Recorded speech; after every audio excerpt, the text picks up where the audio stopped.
Je suis Hélène Ducharme, je suis directrice artistique de ma compagnie Théâtre Motus, puis j'ai travaillé sur Rabina Lachi avec Ondinoc.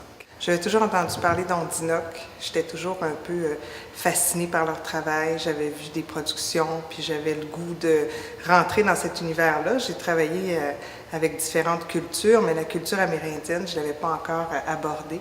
Puis j'ai rencontré Yves, on s'est parlé, on a cliqué. Artistiquement, on avait le même désir de défendre un peu les droits humains, les droits des femmes, les droits autochtones.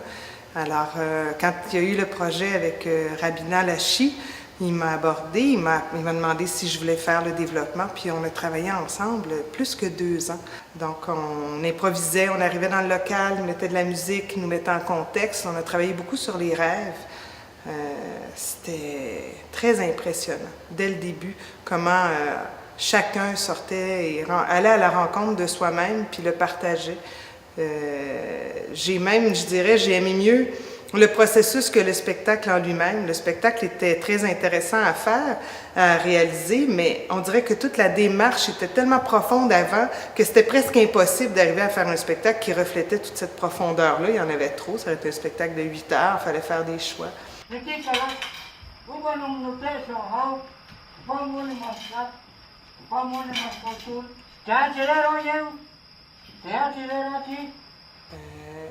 Quand on a développé le spectacle, on n'avait pas de personnage précis.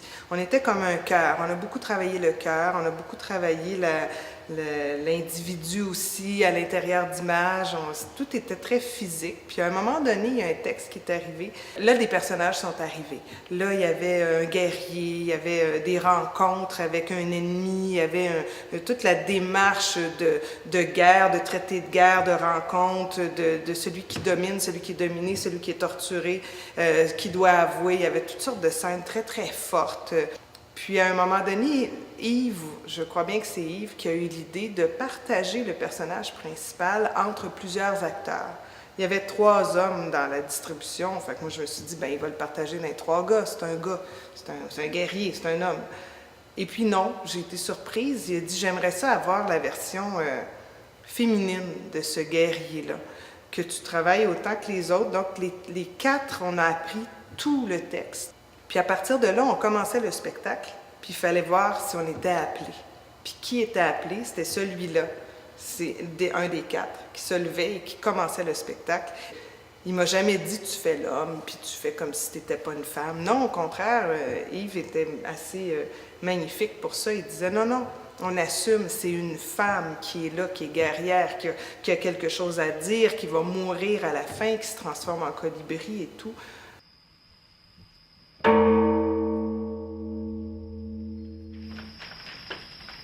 Hagan pues actuar vuestros colmillos y vuestras garras, para que en un instante me conviertan en colibrí.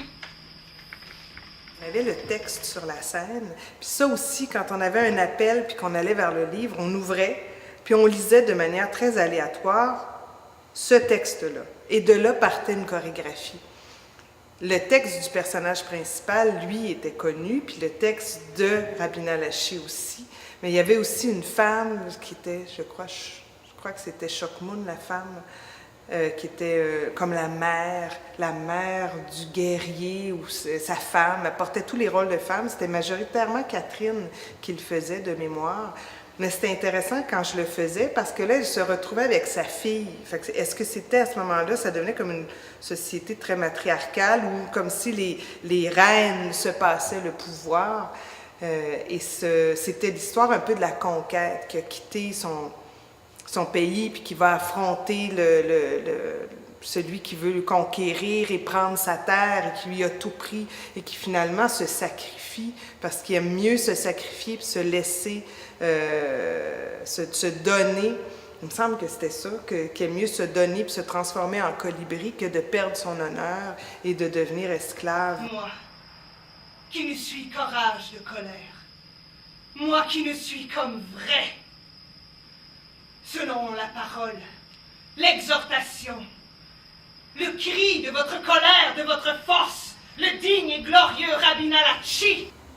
Je trouve ça beau en ce moment, le mouvement de prise de parole des femmes. Beau parce que c'est courageux.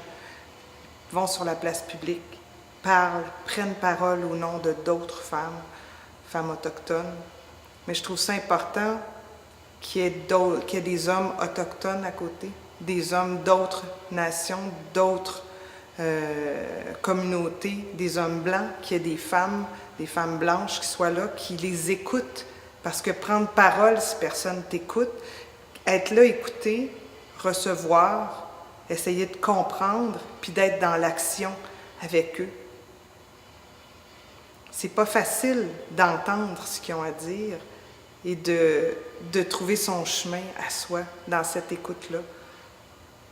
C'est ce que je trouve beau comme mouvement, dans le sens où je sens qu'il y a un mouvement, ça avance. Et ma parole vous dit encore, donnez-moi les 12 aigles jaunes, les 12 jaguars jaunes, ceux que j'ai affrontés de jour, de nuit.